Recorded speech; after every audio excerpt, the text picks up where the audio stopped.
Indonesia dalam bahaya besar.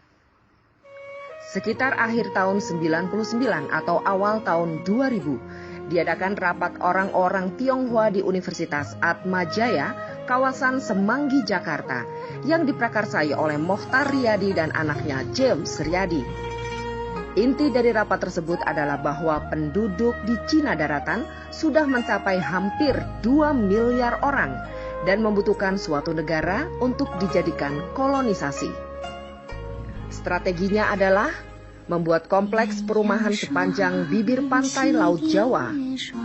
Fungsinya supaya mudah menyelundupkan barang, dan yang paling penting adalah menyelundupkan orang dari Cina daratan melalui laut langsung ke bawah kolong rumah-rumah mereka yang berada di bibir pantai. Rumah-rumah tersebut juga berguna sebagai basis pertahanan bila terjadi kerusuhan nanti. Mereka bisa langsung melarikan diri ke laut dengan speedboat yang standby di kolong rumahnya. Perhatikanlah dan lihatlah bentuk perumahan di Pluit, Pantai Indah Kapuk, Pantai Mutiara, Ancol. Berubah Undang-Undang Dasar 1945, terutama pasal tentang presiden harus pribumi asli, diganti. Cukup hanya dengan syarat bahwa yang penting presiden harus berkewarganegaraan Indonesia, tidak harus pribumi asli. Baru-baru ini, Jawa Pos merilis berita bahwa Indonesia harus waspada karena ada 200 juta tenaga kerja asing asal Tiongkok yang akan masuk ke negara kita.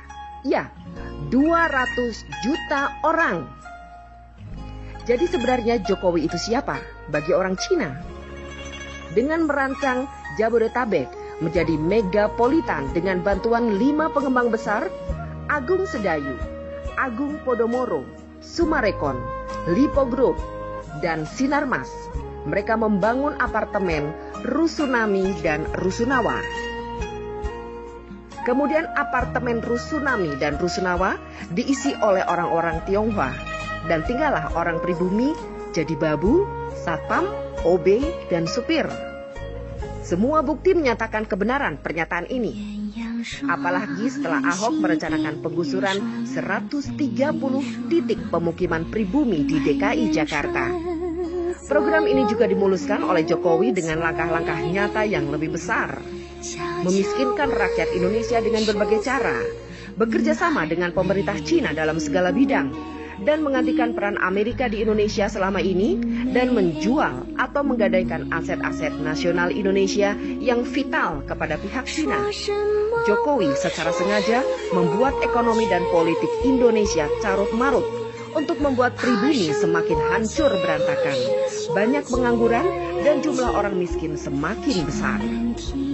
Orang semacam Ahok bukanlah tanpa sengaja untuk membuat kebijakan serta bertingkah laku yang memuakan, karena dia ingin memancing amarah pribumi agar rencananya segera terlaksana. Sekarang terserah bangsa ini melawan atau membiarkan angkara murka merajalela. Mingjing melaporkan dari Beijing.